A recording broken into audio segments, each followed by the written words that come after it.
Hello everyone, welcome back to my channel. कैसे हैं आप सब? आई होप सब लोग अच्छे होंगे। आज बच्चों हम लोग फाइनली 5th चैप्टर पढ़ेंगे, ठीक है ना।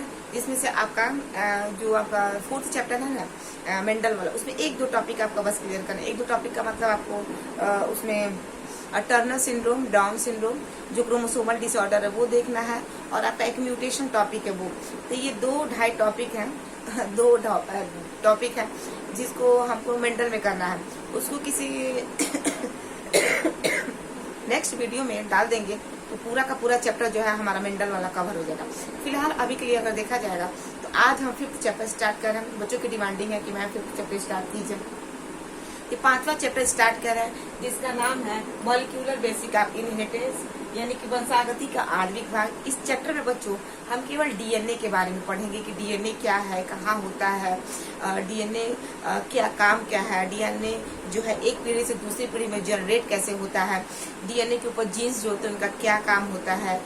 मतलब टोटल अगर देखा जाए बच्चों ओवरऑल इस चैप्टर में हमें केवल डीएनए के बारे में पढ़ना है। यानी कि ये जो चैप्टर है बच्चों ये जेनेटिक्स का पार्ट 2 है। जेनेटिक्स का पार्ट 2 का मतलब इसके पहले वाला जो चैप्टर था मेंडल वाला वो भी हमारा जेनेटिक्स है। वो जेनेटिक्स का ये सेकेंड पार्ट है। इस सेकेंड पार्ट में अगर देखा जाए बच्चों तो ये जो चैप्टर है ये मेंडल से थोड़ा सा क्या है लंबा है, लेकिन मेंडल के मुकाबले में अगर देखा जाए कंपेरिजन किया जाए तो ये मेंडल से थोड़ा सा क्या है इजी है। बच्चे थोड़ा मेंडल के चैप्टर को उतना ओवर थिंकिंग लेकर पढ़ लेते हैं कि उनको समझ में नहीं आती है।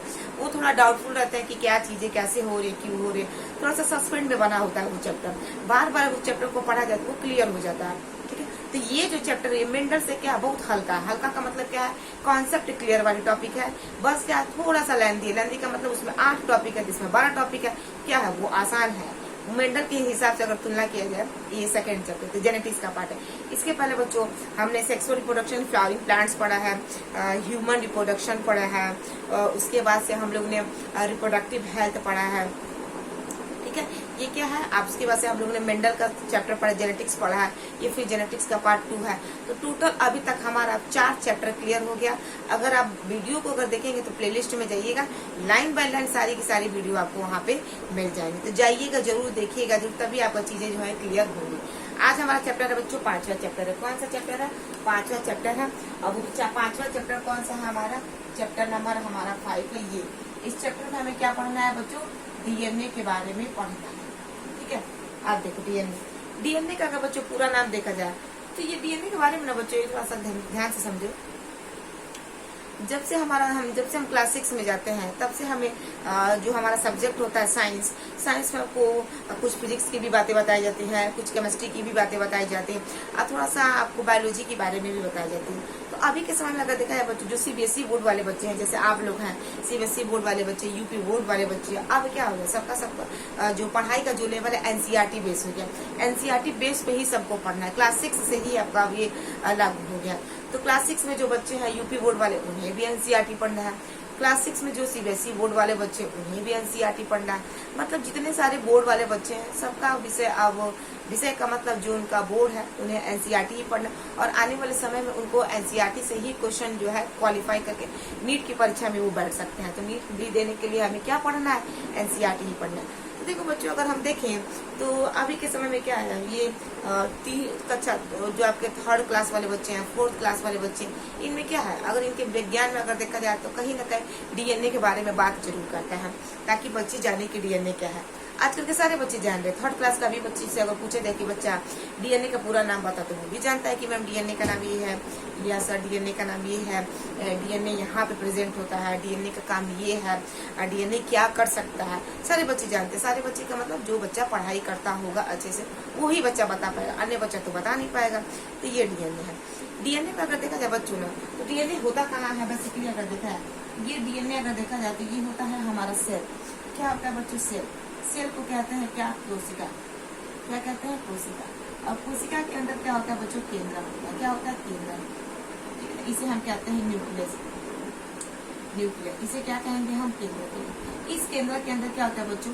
हमारे धागे जैसी संरचना होती है जिसे कहते हैं क्रोमेटिन्स के धागे।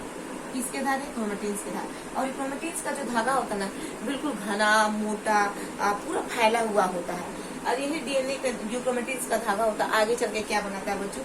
डीएनए बनाता है। इसी क्रोमेटिन्स के धागे से क्या बनता है?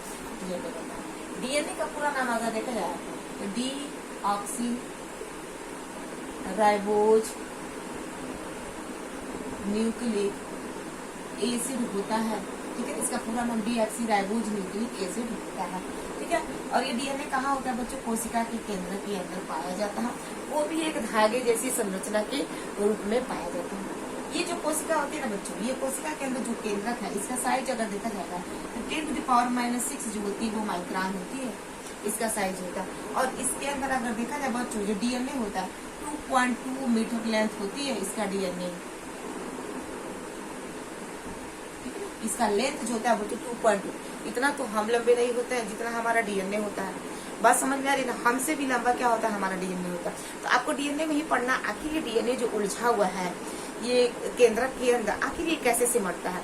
तो वो एक टॉपिक है आपका न्यूक्लियोसोम। उस न्यूक्लियोसोम में आपको बताएंगे कि ये घना जो जाल है डीएनए का, आखिर वो कैसे सुलझ के आने वाले समय में न्यूक्लियोसोम का निर्माण करता है। तो आपको नेक्स्ट टॉपिक में बताया जाएगा।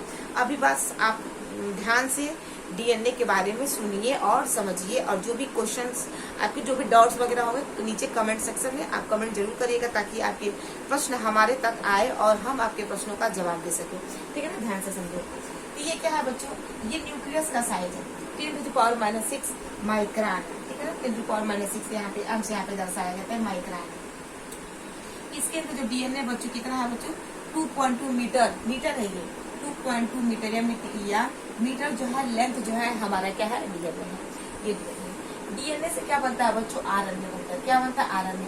तो डीएनए से जो आरएनए बनता है वो कहाँ बनता है? इसी कोशिका के अंदर। डीएनए से क्या बनता है बच्चों? आरएनए बनता है, आरएनए बनता है। और कहाँ बनता है बच्चों? केंद्रक के अंदर ही बनता है। कहाँ बनता है? केंद्रक के अंदर बनता है। और डीएनए से आरएनए बनने की प्रक्रिया को हम क्या कहते हैं? ट्रांसक्रिप्शन कहते हैं। क्या कहते हैं? ट्रांसक्रिप्शन कहते हैं। फिर डीएनए से क्या बनता है बच्चों? डीएनए से हमारा डीएनए से आरएनए, और आरएनए से क्या बनता है बच्चों? प्रोटीन बनता है। क्या बनता है? प्रोटीन बनता है। डीएनए से आरएनए, आरएनए से प्रोटीन। ये कहाँ बनेगा बच्चों? तो जैसा कि हम 9th में पढ़े हैं, 10th में भी पढ़े हैं, 11th में भी पढ़े हैं, 12th में भी पढ़ रहे हैं। क्या होता है बच्चों?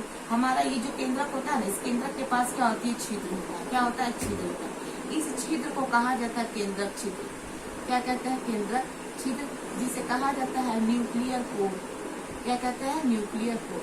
ये न्यूक्लियर कोर के माध्यम से क्या होता है? ये जो हमारा आयरन है ना बच्चों, ये कोशिका के द्रव्य में आता है। कहाँ आता है? कोशिका के द्रव्य में। और आरएनए से क्या बनाएगा बच्चों? लंबा लंबा एक स्ट्रक्चर बनाएगा, जिसे हम क्या कहते हैं? प्रोटीन कहते हैं। क्या कहते हैं? प्रोटीन कहते हैं। तो आरएनए से प्रोटीन बनेगा। कहाँ बनेगा? कोशिका द्रव्य के अंदर। कोशिका द्रव्य के अंदर बनता है। कहाँ बनता है? कोशिका द्रव्य के अंदर। और बनने की जो प्रक्रिया होती है उसे हम कहते हैं ट्रांसलेशन। क्या कहते हैं? ट्रांसलेशन। इसे हिंदी में कहा जाता है अनुवादन। इसे क्या कहेंगे? हिंदी में अनुवादन के नाम से जाना जाता है। तो ध्यान से समझना, ये सब ना एक एक नंबर के प्रश्न जो है परीक्षा में आते हैं। ध्यान से आंख खोल के, कान जो है खोल के अच्छे से समझिएगा। ये प्रश्न हमेशा देता है कि डीएनए से आरएनए और आरएनए से प्रोटीन, ठीक है ना? इस प्रक्रिया को क्या कहते हैं? इस प्रक्रिया को सेंट्रल डोग्मा कहा जाता है। क्या कहते हैं बच्चों? सेंट्रल डोग्मा के नाम से जाना जाता है। Central dogma. क्या कहेंगे? सेंट्रल डोग्मा के नाम से जाना जाता है। तो सेंट्रल डोग्मा पूछता है कि सेंट्रल डोग्मा क्या है? तो डीएनए से आरएनए और आरएनए से क्या बनेगा बच्चों? प्रोटीन। इसके बनने की प्रक्रिया को क्या कहते हैं? सेंट्रल डोग्मा कहते हैं। और ये भी कभी कभी पूछ देता है 1 नंबर में कि ये डीएनए से आरएनए कहाँ बनेगा? तो डीएनए से आरएनए हमारा बनेगा कोशिका के केंद्रक के अंदर। फिर आरएनए से प्रोटीन बनेगा कहाँ? आरएनए से प्रोटीन बनता है हमारा कोशिका द्रव्य के अंदर। तो डीएनए से आरएनए बनने की प्रक्रिया ट्रांसक्रिप्शन, और आरएनए से प्रोटीन बनने की जो क्रिया होती है वो हमारा ट्रांसलेशन होता है, जिसे हम अनुवादन कहते हैं। क्या कहते हैं? अनुवादन कहा जाता है। ध्यान में समझना, ठीक है? और डीएनए से डीएनए कहाँ बनता है बच्चों? ये भी हमारा डीएनए से डीएनए बनता है। डीएनए से डीएनए बनने की प्रक्रिया को हम क्या कहते हैं? रेप्लिकेशन कहते हैं। क्या कहते हैं? रेप्लिकेशन कहते हैं। रेप्लिकेशन एक आपका अलग सा टॉपिक है। इसे कहा जाता है डीएनए रेप्लिकेशन। डीएनए रेप्लिकेशन का मतलब एक डीएनए अपने जैसे हूबहू बिल्कुल सेम टू सेम एग्जैक्ट अपने जैसे फोटोकॉपी बनाने को ही हम क्या कहते हैं, डीएनए रेप्लिकेशन। इसे हिंदी में डीएनए प्रतिकृतियन के नाम से जाना जाता है, ठीक है। और डीएनए प्रतिकृति इसे क्या कहेंगे बच्चों, डीएनए प्रतिकृतियन कहा जाता है, डीएनए प्रतिकृतियन कहा जाता है। और डीएनए प्रतिकृतियन भी कहाँ होता है बच्चों, इसी कोशिका के केंद्र के अंदर। कहाँ होता है, कोशिका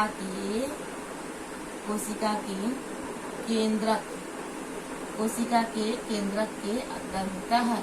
यानी कि अगर देखा जाए बच्चों तो डीएनए से डीएनए बनने की प्रक्रिया क्या है, हमारा डीएनए रेप्लिकेशन, जो कहाँ होता है, कोशिका के केंद्रक के अंदर होता है। डीएनए से आरएनए बनने की क्रिया कहाँ होती है, कोशिका के केंद्रक के अंदर होता है। आरएनए से प्रोटीन बनने की क्रिया कहाँ होती है, हमारे कोशिका के द्रव्य के अंदर। तो ये 3 क्वेश्चन पूछ सकता है, डीएनए से डीएनए कहाँ बनेगा, डीएनए से आरएनए कहाँ बनेगा, और आरएनए से आपका प्रोटीन कहाँ बनेगा। 3 क्वेश्चन एक नंबर में कभी कभार पूछ सकता है, तो इसको आप ध्यान में रखिएगा। इसे स्क्रीनशॉट ले लीजिए, तो स्क्रीनशॉट ले लीजिए। आगे देखा जाए बच्चों, अब देखो अब क्या बना है बच्चों, हमारा डीएनए बन गया। अब इस चैप्टर में हमें डीएनए के बारे में ही पढ़ना है, ठीक है ना। तो डीएनए से आपका क्या बन गया, आरएनए। आरएनए का नाम सबको तो पूरा होगा ना, ribose nucleic acid, deoxy ribose. यानी कि डीऑक्सी राइबोज का मतलब क्या है बच्चों, अगर यहाँ पे इसका पूरा नाम ये है ना, अगर ये डीऑक्सी अगर हटा देना, डीऑक्सी का मतलब क्या होता है बच्चों, ऑक्सीजन को रिमूव करना। किसको रिमूव करना, ऑक्सीजन, क्योंकि डीऑक्सी, ऑक्सी माने ऑक्सीजन, किसको, ऑक्सीजन को हटाया जाए, माने ऑक्सीजन को हटाया जा रहा है ना। डी का मतलब क्या होता है, हटाना, ऑक्सी माने ऑक्सीजन, ऑक्सीजन को हटा अगर देंगे तो हमारा क्या बच जाएगा, राइबोज न्यूक्लिक एसिड। इसी राइबोज न्यूक्लिक एसिड को हम क्या कहेंगे बच्चों, इस राइबोज न्यूक्लिक एसिड को हम कहते हैं आरएनए। क्या कहते हैं, आरएनए। तो कभी कभी परीक्षा में पूछता है डीएनए का पूरा नाम क्या होता है। वैसे तो मुझे तो नहीं लगता कि पूछ देता, पूछने का मतलब जानते हो, पहले के जो क्वेश्चंस बनाए जाते थे उसमें ये पूछता था। लेकिन अभी के समय में अगर देखा जाएगा ना, कॉम्पिटिटिव आपका जो कंपटीशन है वो आपका ज्यादा बढ़ गया है। यूपी बोर्ड में भी जो क्वेश्चन है एकदम अगर देखा जाएगा, एकदम छांट के प्रश्न आपके दिए जा रहे हैं, ताकि बच्चा क्या हो, उस प्रश्नों का जवाब दे और आने वाले समय में जब वो पढ़ाई करे, अपना तैयारी करे, तो उसे दिक्कत ना हो, क्योंकि उसे लगे कि हाँ मैंने ये चीज पहले पढ़ चुका है, बस इसी को क्या करना है, थोड़ा सा रिकॉल करना है, ठीक है। तो कंपटीशन का जो लेवल है बच्चों बढ़ गया है। अब छोटे छोटे जो प्रश्न होते हैं ना, बच्चा वाला प्रश्न अब नहीं पूछता है, उससे थोड़ा सा डिमांडेड जो आपके क्वेश्चन जो है आपके परीक्षा में आगे मार्केट में आपके अवेलेबल हो गए, ठीक है। तो ये चीज को याद रखना, डीएनए क्या है, बेसिक चीज है, deoxy ribose nucleic acid. DNA में से अगर ऑक्सीजन को रिमूव कर देंगे तो बनेगा हमारा राइबोज न्यूक्लिक एसिड, जिसे हम क्या कहते हैं, आरएनए के नाम से जानते हैं। चलो बच्चों, हम लोग डीएनए के बारे में पढ़ते हैं। ये था आपका बेसिक चीज था, ये आपका बेसिक चीज था। चलो ध्यान से देखो, ध्यान से पढ़ते हैं।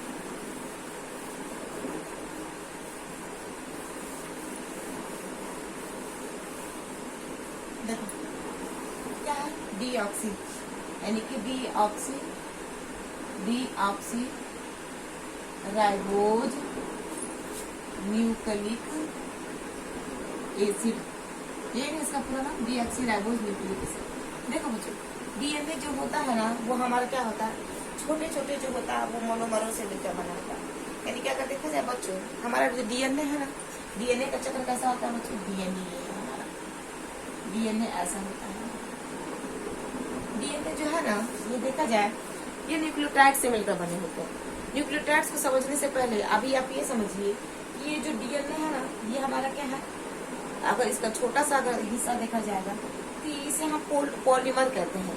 डीएनए का एक छोटा सा हिस्सा जो होता है बच्चों, ये मतलब ये जो डीएनए है हमारा पॉलीमर से मिलकर बना है। क्या है, पॉलीमर। डीएनए किससे मिलकर बना बच्चों, पॉलीमर से मिलकर बना होता है।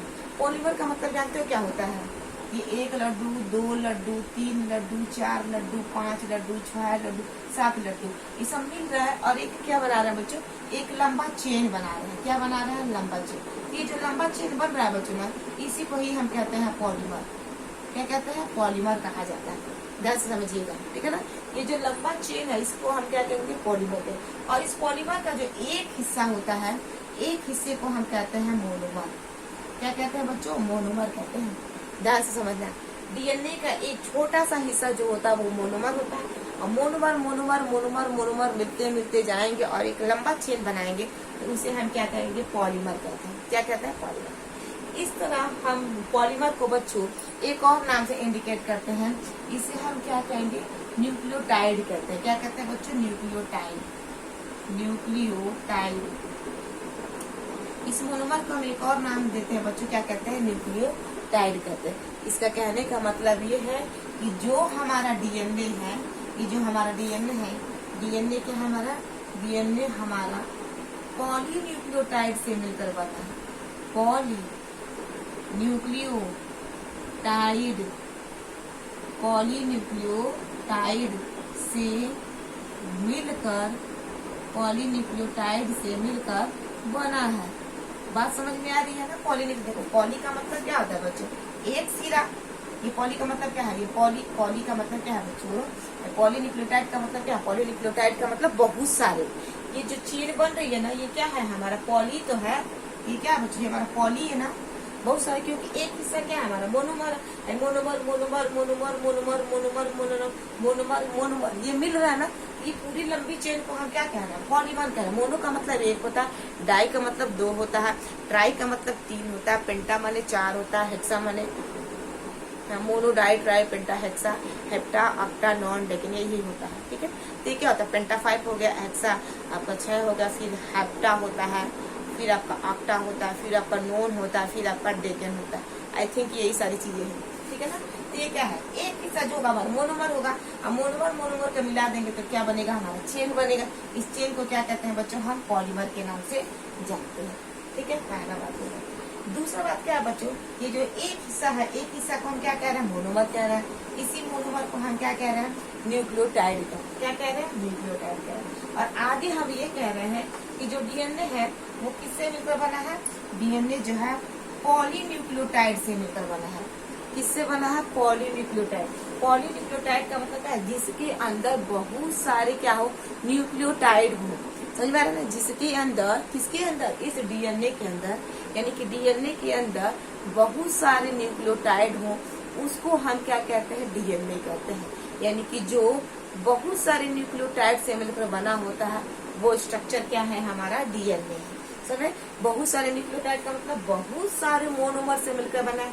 इसका मतलब हम ऐसे दे सकते हैं कि नहीं बच्चों, ये मोनोमर मोनोमर मोनोमर मोनोमर, ये क्या है, मोनोमर है, मोनोमर है ना, ये मोनोमर है, ये भी मोनोमर मोनोमर है, मोनोमर मोनोमर, ये इस चैन पे भी हमारा मोनोमर है, मोनोमर है, मोनोमर।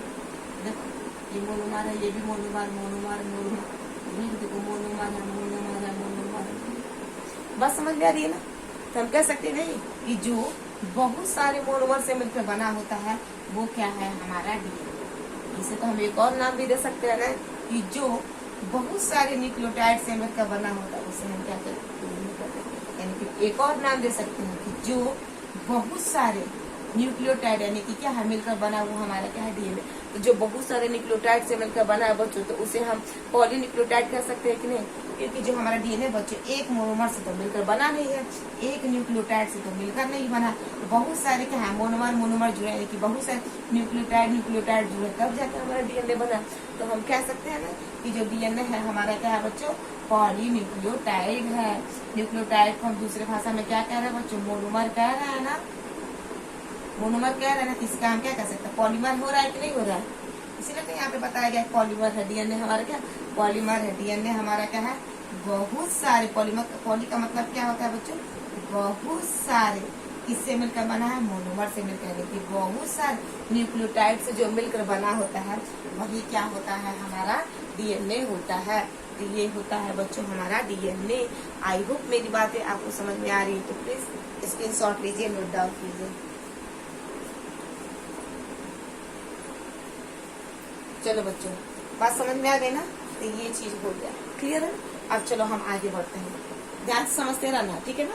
अगर जो भी आपको दिक्कत हो रही है स्किप कर करके क्या नाम है, आप पॉज करिए, पॉज कर करके ये क्वेश्चन आपको लिखिए, जहाँ नहीं आ रहा होगा टिक मारिए। अगर क्वेश्चन पूछना है तो कमेंट सेक्शन में कमेंट कर दीजिएगा, हम उसका जवाब दे देंगे।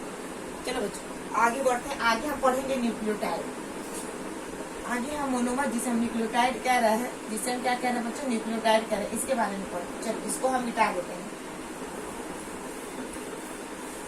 अब ध्यान से समझो, यहाँ पे क्या रहा बच्चों, न्यूक्लियोटाइड क्या होता है, न्यूक्लियोटाइड क्या होता है, न्यूक्लियोटाइड NUCLEOTID, न्यूक्लियोटाइड। ये जो था ना हमारा क्या था बच्चों, हमारा डीएनए था। ये हमारा क्या है, डबल स्टैंडर्ड है, सिंगल है तो नहीं, ये डबल स्टैंडर्ड, इसीलिए इसे क्या कहते हैं, डबल हेलिक्स कहते हैं, डबल हेलिक्स कहते हैं। डबल हेलिक्स का मतलब होता है द्विसूत्राकार, द्विसूत्राकार। डीएनए हमारा कैसा होता है बच्चों, द्विसूत्राकार जो होता है वो डीएनए होता है, द्विसूत्राकार डीएनए होता है, द्विसूत्राकार डीएनए होता है। न्यूक्लियोटाइड है ना बच्चों, ये 3 चीज से मिलकर बना है। एक जो है बच्चों हमारा पेंटोज शुगर है, क्या है, पेंटोज शुगर है। दूसरा क्या है बच्चों, हमारा नाइट्रोजिनस, क्या है, नाइट्रोजिनस बेस है। और तीसरा क्या है बच्चों, पेंटोज है, सॉरी फास्फोरिक अम्ल है, फास्फोरिक अम्ल, जिसे हम फास्फोरिक एसिड कहते हैं। ये 3 चीजों से मिलकर हमारा बना होता है, यानी कि ये जो डीएनए का एक हिस्सा है ना बच्चों, ये जो एक हिस्सा है, ये एक हिस्से को हम क्या कह रहे हैं, न्यूक्लियोटाइड, यानी कि हम इसे ही क्या कहते हैं दूसरे भाषा में मोनोमर। मोनोमर कहते हैं कि नहीं बच्चों, मोनोमर कहते हैं, भूलना मत, समझते रहो। तो ये जो एक हिस्सा है ना बच्चों, ये हमारा क्या, न्यूक्लियोटाइड। जैसे जब हम किचन में जाते हैं, चाय बनाते हैं, तो चाय बनाने के लिए हमें कई सारी चीजों की आवश्यकता होती है, जैसे दूध चाहिए, हमें पानी चाहिए, चाय पत्ती चाहिए, अदरक चाहिए और गैस स्टोव चाहिए, तब जाके हमारा चाय बनेगा। इसी तरह क्या होता है, हमारा जो डीएनए है ना, डीएनए के ऊपर जो छोटी छोटी बूंदी जैसी स्ट्रक्चर दिखाई दे रही है, जिसे हम न्यूक्लियोटाइड कहते हैं, या दूसरे भाषा में हम उसे मोनोमर कहते हैं, वो 3 चीजों से मिलकर बना है। ठीक है, जब उस न्यूक्लियोटाइड को हमें बनाना है तो हमें क्या चाहिए, हमें पेंटोज शुगर चाहिए, हमें नाइट्रोजनस बेस चाहिए, और हमें क्या चाहिए, फास्फोरिक अम्ल चाहिए। जब ये तीनों मिलेंगे ना, तब जाकर हमारा जो है न्यूक्लियोटाइड बनेगा, यानी कि एक न्यूक्लियोटाइड बनेगा। लड्डू का एक छोटा सा हिस्सा बनेगा, जिसे बुनिया कहते हैं, सही बात है, एक हिस्सा बनेगा।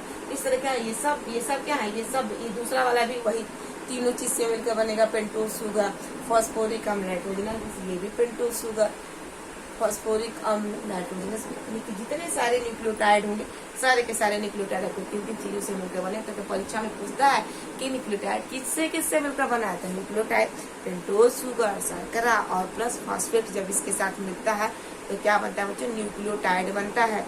हिंदी में भी न्यूक्लियोटाइड भी कहेंगे और अंग्रेजी में भी न्यूक्लियोटाइड को न्यूक्लियोटाइड ही कहा जाता है। ध्यान से समझते रहिएगा। तो ये हो गया बच्चों हमारा 3 चीज। न्यूक्लियोटाइड क्या होता है, हमारा इन 3 चीजों से मिलकर बना होता है। आगे देखो, ये जो बच्चों हमारा जो नाइट्रोजनस बेस होता है, ये नाइट्रोजनस बेस हमारा बच्चों 2 प्रकार का होता है। कितने प्रकार का होता है, 2 प्रकार का। एक होता है प्यूरिन्स, क्या होता है, प्यूरिन, और एक होता है बच्चों पिरीमिडिन्स, प्यूरिन्स होता है, और दूसरा क्या होता है बच्चों,